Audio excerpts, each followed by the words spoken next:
Hello, students. Good morning. How are you? I hope you are fit and fine at your home and doing your homework regularly and properly.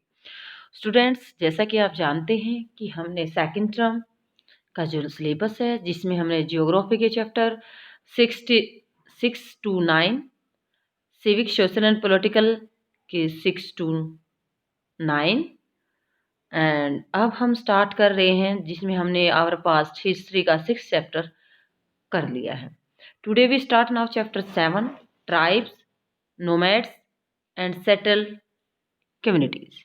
Tribes होती हैं जनजातियां जो कई बार forest में भी रहती हैं या अदर एरिया में भी पाई जाती हैं. नोमैड्स होते हैं जो घुमंतु यानी कि एक स्थान से दूसरे स्थान पर जो घूमते रहते हैं. और सेटल कम्युनिटीज जो एक स्थान परमानेंट स्थान पर रहती हैं, एक जगह बसे हुए समुदाय. तो इन सब के बारे में हम आवर पास्ट में जैसे जो व्यक्ति रहते थे, ट्राइब्स थे, नोमैड्स थे, कैसे उन्होंने सेटल कम्युनिटी बनाई, इन सब के बारे में हम रीड करेंगे. तो अब हम यहाँ साइड में जो पिक्चर देखते हैं, पहले फिगर 1 ये ट्राइबल डांस है, यानी कि वहाँ की जो अलग अलग ये ट्राइबल सोसाइटी होती हैं तो उनके अलग अलग कस्टम होते हैं, रीति रिवाज होते हैं. तो ये मोस्टली अलग अलग एरिया में पाए जाने वाले लोगों की अपनी अलग से पहचान होती है. तो ये पिक्चर हमारी जो साइड में हम देख रहे हैं ये इस प्रकार की पिक्चर है. तो ये पिक्चर हमारी जो ट्राइबल सोसाइटी है उनके बारे में दी गई है. तो अब हम रीड करते हैं, वीडियो को ध्यान से सुनना है, लेसन को समझना है. Okay students, you saw in chapter 2, 3 and 4 how kingdoms rose and falls. हमने जैसे चैप्टर 2 में रीड किया, 3 में रीड किया, 4 में रीड किया कि जो राजधानियां हैं कब पहले किसी की बनती हैं, फिर वो गिरती है, उसके बाद किसी और दूसरे राजा की बनती हैं. जैसे कि हमने चैप्टर 1, 2, 3 ये 2nd, 3rd, 4th में 2nd चैप्टर में हमने किसके बारे में रीड किया था, ये मुगलों की डेंसिटी दिल्ली सल्तनत के बारे में हमने रीड किया था. फिर हमने मुगल एम्पायर के बारे में रीड किया था. तो इन्हीं में हमने देखा था कि जो दिल्ली सल्तनत थे या न्यू किंग्स या किंगडम्स थी, उनमें किस प्रकार जो नए नए राजा थे, अलग अलग टाइम पीरियड में अलग अलग राजा बने थे, उन्होंने अपने अलग से किंगडम्स बनाई थी. तो ये हम चैप्टर 2, 3 और 4th में रीड कर चुके हैं. And even as this was happening, ये कैसा इस प्रकार की घटनाएं होती थी, किस प्रकार ये किसी राजा का शासन गिर रहा है, कोई दूसरा राजा बन रहा है. तो इस प्रकार के जो डिफरेंसेस थे या इस प्रकार के जो चेंजेस थे वो आते रहते थे.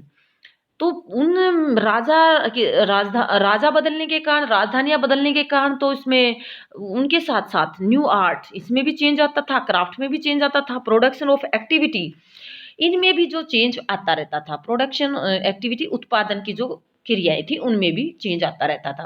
ये चेंज टाउन्स में और विलेजेस के रहने वाले लोगों के अंदर आते थे. टाइम के अकॉर्डिंग उनकी आर्ट्स अलग होती थी, क्राफ्ट्स अलग होता था, जो प्रोडक्शन एक्टिविटी थी वो भी अलग हो जाती थी. ओवर द सेंचुरीज, कई सदियों तक important political, social and economic development had taken place. तो बदलाव आते हैं, परिवर्तन आते हैं सोशल, पॉलिटिकल और इकोनॉमिक विकास में. But social changes was not the same everywhere, लेकिन जो सामाजिक बदलाव है वो एक जैसा नहीं होता हर जगह पर. Because different kind of society involve differently, क्योंकि जो सोसाइटीज हैं वो अलग अलग प्रकार के होते हैं, वहाँ लोगों का रहन सहन, रीति रिवाज अलग अलग होता है. तो इस प्रकार जो बदलाव होता है अलग अलग लोगों में अलग अलग टाइम पे होता है. It is important to understand how and why this happened. तो हम इसको समझने की कोशिश करेंगे, ये सब कैसे हुआ होगा, क्यों हुआ होगा, कहाँ हुआ होगा, इन सब के बारे में हम समझने की कोशिश करेंगे. In large part of the सब कंटिनेंट्स, हमारा जो इंडियन सब कंटिनेंट है भारतीय उपमहाद्वीप, इसके बड़े पार्ट में, बड़े हिस्से में society was already divided according to the rules of varna. तो यहाँ पर जो सोसाइटी को डिवाइड किया गया है, किसके कारण डिवाइड किया गया है, वर्ण व्यवस्था के अकॉर्डिंग रूल बनाए जाते थे. वर्ण में किस में आते थे, इसमें जैसे ब्राह्मण आ गए, फिर उसमें क्षत्रिय आ गए, फिर उसके बाद वैश्य आ गए, उसके बाद शूद्र आ गए. तो ये 4 पार्ट बनाए गए थे वर्ण व्यवस्था के अंदर. ब्राह्मण को सबसे हाई कास्ट का माना जाता था, फिर क्षत्रिय, फिर वैश्य और फिर शूद्र को लो कास्ट का माना जाता था. तो ये डिवाइड किया गया था अकॉर्डिंग रूल ऑफ वर्न्स, किसके, वर्ण के रूल के अकॉर्डिंग इसको बांटा गया था, समाज को बांटा गया था. These rules as prescribed by the Brahmans. ये रूल जो उस समय लागू किए जाते थे, बनाए जाते थे ब्राह्मण्स के द्वारा, और accepted by the ruler of large kingdom. ये रूल ज्यादा राजधानी, जो बड़ी राजधानी है, उस राजधानी के अंदर रहने वाले लोगों के द्वारा एक्सेप्ट किए जाते थे, स्वीकार किए जाते थे। राजाओं द्वारा ये रूल स्वीकार किए जाते थे, जो ब्राह्मणों के द्वारा बनाए जाते थे, और वो जनता को मानने पड़ते थे। The difference between the high and low, जो डिफरेंस आता था हाई और लो कास्ट का, इनकी अमीर या रिच या पुअर के बीच में था। Between the rich and poors increase under the Delhi sultanate, ये बढ़ जाता था। ये जो रूल बनाए गए वर्ण के आधार पर, इसमें जो डिफरेंस था हाई एंड लो कास्ट का, रिच एंड पुअर का, तो ये उस टाइम क्या हुआ था, इंक्रीज हुआ था, बढ़ गया था। अंडर द दिल्ली सल्तनत, जो दिल्ली सल्तनत के बारे में हमने चैप्टर 3 में रीड किया था, एंड फिर चैप्टर 4 में हमने मुगलों के बारे में रीड किया था। This hierarchy between social class grew further, तो इसके बाद ये और जो डिफरेंसेस था हाई और लो का, ये डिफरेंस और ज्यादा बढ़ता चला गया था। Beyond big cities tribal societies, तो बड़े शहरों से परे किसके बारे में रीड करेंगे हम, ट्राइबल सोसाइटी। शहरों के बारे में नहीं, बल्कि जो ट्राइबल सोसाइटी है वो किन एरिया में रहते हैं उनके बारे में हम यहाँ रीड करेंगे। There were however other kinds of society as well, तो जिस प्रकार हम जो दूसरे प्रकार के समाज के बारे में हम बात करेंगे यहाँ, ट्राइबल सोसाइटी। तो सोसाइटी से अलग, समाज से अलग जो दूसरी सोसाइटी थी वो थी tribal society. Many society in the sub continent did not follow the social rule and rituals prescribed by the ब्राह्मण। हमारे भारतीय उपमहाद्वीप में जो बहुत सारे समाज ऐसे थे जो उन रूल्स को या रिचुअल्स को नहीं मानते थे, जो किसके द्वारा प्रिस्क्राइब किए गए हैं, ब्राह्मणों के द्वारा रूल और रिचुअल जो बनाए गए हैं, उन रिचुअल्स या रूल्स को इन सोसाइटी के द्वारा, कौन सी सोसाइटी, ट्राइबल सोसाइटी के द्वारा नहीं एक्सेप्ट किया जाता था। Nor were they divided into numerous equal classes, और ना ही वहां पर अलग अलग क्लासेस को माना जाता था, कई असमान वर्गों में बटे नहीं होते थे ये जो ट्राइबल सोसाइटी होती थी। Such society are often called tribes, तो इस प्रकार ये इन जो सोसाइटी थी, इन सोसाइटी को हम ट्राइब्स कह सकते हैं, जनजातियां कह सकते हैं। यानी कि ना तो वो ब्राह्मणों के द्वारा बनाए हुए रूल को मानते थे, उनके अपने रूल होते थे, और ना ही उन्होंने उन छोटे बड़े वर्ग में बांटा। वो सब एक जैसे अपने रिवाज होते थे, जो नियम होते थे उनका पालन करते थे, और उन लोगों को ट्राइब्स के नाम से, जनजातियों के नाम से जाना जाता था। तो first question, what is the tribes. तो ये ट्राइब्स क्या है कि जिन जो न तो रूल बनाए जाते थे ब्राह्मण के द्वारा उनको नहीं मानते थे, और ना ही वो अनइक्वल क्लासेस में डिवाइड थे। Next, member of the east tribes were united by kingship bonds. तो जो ये जनजाति के सदस्य होते थे, ये ट्राइबल सोसाइटी के जितने भी सदस्य होते थे, वो अपने आप को एक बंधन में जुड़े होते थे। यानी कि वो उनका जो रिश्ता होता था वो बहुत ही किंगशिप बॉन्ड होता था, एक अच्छे मजबूत रिश्ते से आपस में बांधे रखते थे। Many tribes obtained their livelihood from agriculture, कुछ जातियां तो खेती के सहारे अपने जीवन को चलाते थे, यानी खेती करके अपने जीवन को चलाते थे। अदर वर हंटर गैदरर, कुछ इनमें से जो एनिमल्स का हंटर करके या फॉरेस्ट प्रोड्यूस को इकट्ठा करके, तो जो हर्डर थे एनिमल्स को जो रेयर करते थे, अपने पशुओं के ग्रुप के साथ एक स्थान से दूसरे स्थान पर जाते रहते थे, और कुछ हंटर थे, कुछ गैदर थे। इस प्रकार के कुछ लोग एग्रीकल्चर पर डिपेंड थे, कुछ हर्डर थे जो अपने पशुओं को रेयर करते थे, कुछ फॉरेस्ट प्रोड्यूस को इकट्ठा करते थे, कुछ एनिमल्स का हंट करते थे। तो इस प्रकार अलग अलग लोगों के अलग अलग काम थे।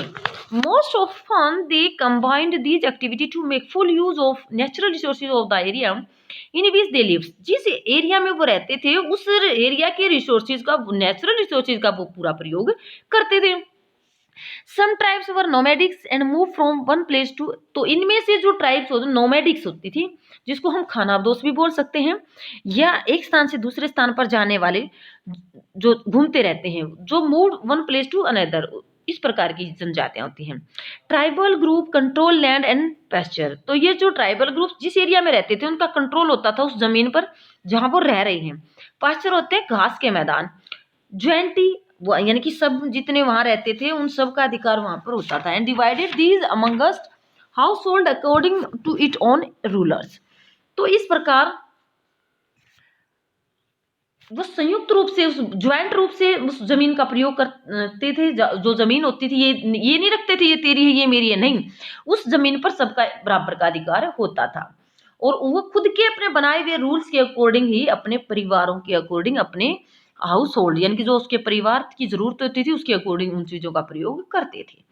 Many large tribe thrives in different part of the सब कंटिनेंट। तो इस प्रकार हमारे उपमहाद्वीप में बड़ी बड़ी जनजातियां फली फूली हैं, यहाँ पर पाई थ्राइव, फली फूलना फलना फूलना, यहाँ पर अलग अलग प्रकार की ट्राइब्स हैं वो फली फूली हैं। They usually lives in forest, ये ज्यादातर फॉरेस्ट में, हिल्स जो पहाड़ी एरिया है, डेजर्ट रेगिस्तान, प्लेसेस डिफिकल्ट टू रीच, ऐसे स्थान जहाँ पर पहुंचना मुश्किल है, वहां पर ये जनजातियां रहती हैं। Sometime they clashed with the more powerful caste based society, कई बार ये जो जाति के आधार पर समाज बनाए गए हैं उनके साथ इनका टकराव हो जाता है। पावरफुल कास्ट बेस्ड सोसाइटी, जो जाति के आधार पर समाज बनाए गए हैं, तो इनका कई बार आपस में क्लैश हो जाता है, टकराव हो जाता है। The tribes retain their freedoms and preserve their separate culture. तो इस प्रकार की ये जनजातियां हैं, ये अपनी आज़ादी को, फ्रीडम को बनाए रखना चाहती हैं, और उनकी जो कल्चर है, अलग सी संस्कृति है, वो उसको, अपनी संस्कृति को बनाए रखना चाहती हैं। इस प्रकार ये जो जाति आधार पर समाज है उनसे नहीं, आपस में अपनी जो उनके रूल हैं, रेगुलेशन है, कस्टम, उनको शेयर नहीं करना चाहती हैं। But the caste based and tribal society also depend on each other for their diverse needs. लेकिन जो जातीय आधार या जनजातीय समाज हैं, दोनों ही अलग अलग अपनी जरूरतों को पूरा करने के लिए फिर भी एक दूसरे पर निर्भर होते हैं, डिपेंड रहना पड़ता है, लेकिन वो उनकी बातें मानना, स्वीकार करना नहीं चाहते हैं कि उनके रूल्स रेगुलेशन को अपनाएं। लेकिन फिर भी कुछ जरूरतें जो जातीय आधारित समाज है उनको होती हैं, और कुछ जो जनजातियां हैं उनको आपस में एक दूसरे की जरूरतों को पूरा करने के लिए आपस में एक दूसरे की मदद करते हैं। तो इस प्रकार दिस रिलेशनशिप, उनके अंदर एक रिश्ता बन जाता है ऑफ कन्फ्लिक्ट्स एंड डिपेंडेंस। वो एक दूसरे से, उनका कई बार तो टकराव होता है, कई बार एक दूसरे पे डिपेंडेंस यानी कि जरूरतों के अकॉर्डिंग निर्भर रहते हैं। Gradually caused both society to change. तो इस प्रकार दोनों तरह के समाजों को धीरे धीरे में बदलाव भी आए हैं। तो कैसे, जो जाति आधारित समाज है जो एक स्थान पर परमानेंट रहते हैं, और या जो ट्राइब्स जनजातियां इधर उधर घूमती रहते हैं, उनके दोनों में बदलाव आए हैं। तो अब हम पढ़ेंगे हु वर ट्राइबल पीपल। ये जनजातीय पीपल व्यक्ति हैं कौन, कौन थे ये? कंटेम्प्रेरी हिस्टोरियन, हिस्टोरियन इतिहासकार, उस समय की, जिस टाइम हम हमारे पास की बातें कर रहे हैं, तो उस समय जो हिस्टोरियंस थे, इतिहासकार थे, ट्रेवलर थे, यात्रा करने वाले थे, गिव वेरी स्कैंटी इंफॉर्मेशन, बहुत कम जो इंफॉर्मेशन है, सूचनाएं हैं, वो दे पाते थे इन लोगों के बारे में। किसके बारे में? अबाउट ट्राइब्स, इन जनजातियों के बारे में बहुत कम सूचनाएं हमें मिलती हैं।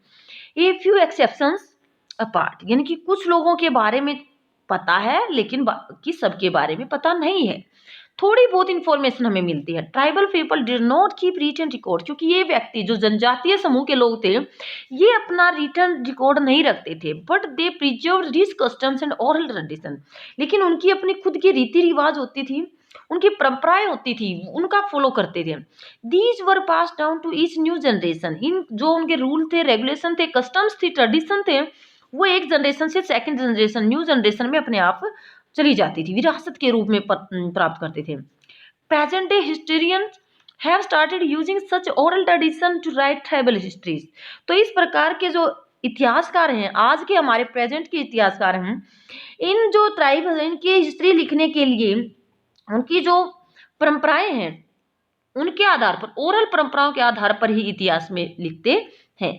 Tribal people were found in almost every region of the subcontinents, उपमहाद्वीप के हर एक क्षेत्र में ये ट्राइबल जनजातीय व्यक्ति पाए जाते हैं। Area and influence of the tribal variate at different point of the time, समय के साथ साथ इनका इलाका और इनका जो इफेक्ट, वो प्रभाव, वो बदलता रहता है। Some powerful tribes control large territories, कुछ जो शक्तिशाली जनजातीय ग्रुप्स हैं उनका जो प्रभाव है वो बड़ी टेरिटरीज, बड़े एरिया पर, इलाके पर होता है। जैसे कि पंजाब के अंदर खोखर नाम की एक ट्राइब्स है, जनजाति है। खोखर जो ट्राइब्स है वाज वेरी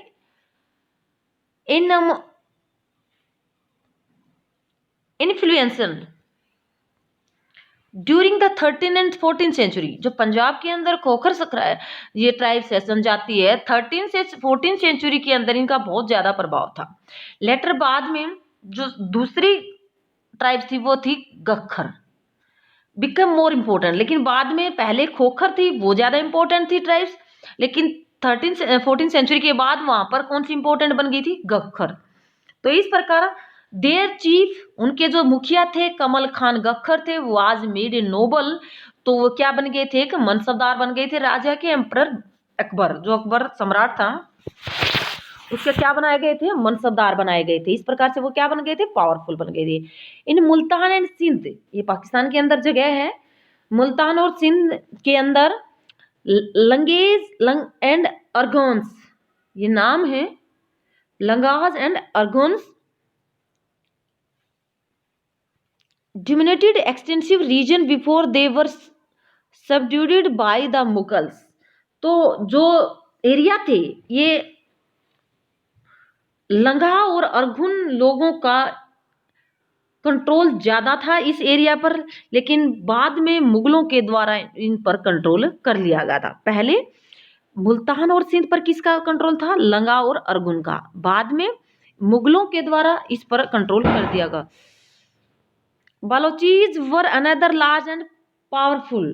तो इसके बाद हम बलोच जो ट्राइब्स थी एक दूसरी बड़ी और पावरफुल ट्राइब्स के रूप में, जनजाति के रूप में जानी गई। जैसे ये मैप दे रखा है, तो ये इंडिया के अलग अलग एरिया में यहाँ पर क्या दी गई है, ये ट्राइब्स सोसाइटी के बारे में बताया गया है कि कौन से एरिया में कौन सी ट्राइब सोसाइटी पाई जाती है। जैसे मारवाड़, बेतर, बादगाज, खोखर्स, भील्स, कोलीज, भील्स, जाटियावास, बैगाज, खोन, कोयास, ये सब क्या है, ये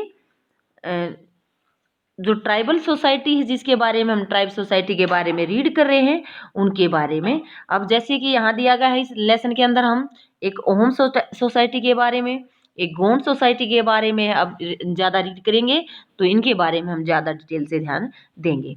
नॉर्थ वेस्ट में कौन सी जो ट्राइब सोसाइटी थी, वो थी बलोच। कहाँ पर, नॉर्थ वेस्ट में, इंडिया के नॉर्थ वेस्ट में।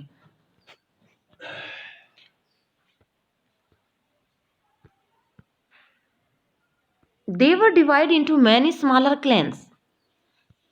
तो इनको जो ट्राइब सोसाइटी हैं इनको डिवाइड किया जाता था smaller clans under different chiefs. अलग अलग जो मुखिया होते थे उनके कंट्रोल में क्लैंस बनाए जाते थे। In the western Himalaya lived the shepherd tribe of Gaddis. Shepherd होती हैं जो भेड़ बकरियों का ग्रुप को पालते हैं, रखते हैं। वो गद्दीज जो ग्रुप है वो कहाँ पाया जाता है, हिमालय में पाया जाता है। And the distance north eastern part of the सब continent was entirely dominated by the tribes Naga, Ahom and many others. जो सब कंटिनेंट का नॉर्थ ईस्टर्न पार्ट है उस वहां पर लगभग ज्यादातर जो जनजातियां पाई जाती है वो नागा और अहोम जाति और दूसरी जाति भी वहां पाई जाती हैं। अब हम ये देखते हैं what is the clan. A clan is a group of family और household claiming descent from a common ancestor। Tribal organization is often based on the kingship or clan loyalty। परिवारों का या घरों का एक ग्रुप, यानी कि एक परिवार के व्यक्ति रहते हैं, कुछ परिवार के लोगों के घर हैं जो उनके एक ही ग्रुप के हैं, उनको क्लैन कहते हैं, जिसको कुल के नाम से जानते हैं। जैसे कुल अब तुम भी जानते हो, आपकी फैमिली में जो मेंबर होते हैं, दादा, फिर उसकी परिवार, फिर उसका परिवार, आपके दादा के जितने भाई हैं वो परिवार, फिर आपके पापा के जितने भाई हैं वो परिवार। तो इस प्रकार के परिवार है होता है जो फैमिली, उसको बोलते हैं क्लैन या कुल, यानी कि एक ही पूर्वजों की संतान होने का दावा करते हैं, उसको हम क्लैन बोलते हैं। In many area of present day Bihar, जैसे कि आज के बिहार में, झारखंड में, Chero chiefdoms had emerge by the 12th century. तो कई, जैसे बिहार और झारखंड के कई इलाकों से 12वीं जो सेंचुरी है, 12th सेंचुरी से लेकर वहां पर किसका एमर्ज हुआ था, चेर चीफ डॉम्स का। जो चेर सरदार थे वहाँ के, उनका उदय हुआ था। कब? बिहार जो झारखंड के एरिया हैं आज में 12th सेंचुरी के बाद जो चेर सरदार थे, चेर एक टाइप का ग्रुप है, तो चेर जो सरदार थे उनका उदय हुआ था। Raja Man Singh, Akbar famous general, attack the defeated the Cheros in 1591। तो अकबर के द्वारा, जो उसका प्रसिद्ध सेनापति था मानसिंह अकबर का, 1591 में चेर लोगों पर हमला किया था। जो उसका फेमस राजा मान सिंह अकबर का फेमस जर्नल था, सेनापति था, उसके द्वारा अटैक किया था, डिफीट हराया था। कब? 1591 में। ये लार्ज अमाउंट ऑफ बूटी was taken from them,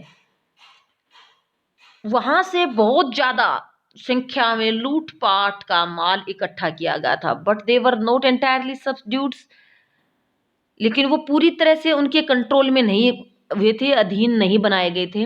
under Aurangzeb Mughal forces capture many Cheros fortresses and subjugated the tribes. लेकिन औरंगजेब के समय में, ये अकबर के समय में तो वो पूरी तरह से कंट्रोल नहीं हो पाए थे, ये जो व्यक्ति थे, ट्राइबल सोसाइटी थी। लेकिन औरंगजेब के समय में जो मुगल आर्मी थी, उन्होंने जो चेर सोसाइटी के लोगों थे उनको कई किलों पर, उनके जो फॉरेस्ट थे, किले थे, उन पर अपना कब्जा कर लिया था और इन जो सोसाइटी थी उनको अपने कंट्रोल में कर लिया था। Mundas and Santhal were among other important tribes, they lived in the region also Odisha and Bengal. Odisha और बंगाल के अंदर जो इंपॉर्टेंट ट्राइब्स पाई जाती है वो मुंडाज एंड संथाल। तो ये ध्यान रखना है कि कौन सी सोसाइटी किस स्टेट के अंदर पाई जाती है। अब हम करते हैं the Maharashtra highlands and Karnataka were home to college. Maharashtra और कर्नाटका के अंदर जो ग्रुप्स पाए जाते हैं वो कॉलेज हैं, बैराद हैं, और जो अदर ग्रुप्स हैं, ट्राइब्स ग्रुप्स हैं, वो यहाँ पाए जाते हैं। Kolis also lived in many area of Gujarat. Kolis जो ट्राइब्स जाती हैं वो गुजरात में पाई जाती हैं। उसके बाद साउथ में ये लार्ज ट्राइबल पॉपुलेशन ऑफ कोरागास, बैतार्स और मारवाड़, ये जैसे मैप में दिखाया गया है, तो ये अलग अलग जो ट्राइब्स हैं वो अलग अलग स्टेट्स में पाए जाते हैं। Large tribes of wheel was spread across western and central India. तो बड़ी जो जातियां हैं जैसे भील है, ये फैली हुई हैं वेस्टर्न और सेंट्रल इंडिया के अंदर। लेट 16th सेंचुरी, 16वीं सदी के लास्ट तक, them had became a settle agriculture. तो ये क्या बन चुके थे? एक जगह पर रहकर खेती करना सीख गए थे। सम इवन जमींदार, इनमें से कुछ जमींदार बन गए थे। मैनी भील क्लैंस, जो भील ग्रुप है, परिवार है उनका, नेवरलेसलेस रिमेंडेड हंटर गैदरर्स, ये कुछ शिकारी थे, कुछ गैदरर थे, इकट्ठा करते थे फॉरेस्ट प्रोडक्ट को। गोंड वर found in great number across the present state in Chhattisgarh. तो गोंड ट्राइब सोसाइटी है वो छत्तीसगढ़ में, एट प्रेजेंट का जो हमारा छत्तीसगढ़ है, मध्य प्रदेश में, महाराष्ट्र में और आंध्र प्रदेश में पाई जाती है। तो ये हमने कुछ सोसाइटी के बारे में रीड किया। इन वीडियो ज़्यादा लंबी ना हो जाए इसके लिए आज हम इतना ही करते हैं। वीडियो को ध्यान से सुनना है, समझना है लेसन को। Okay student, thank you.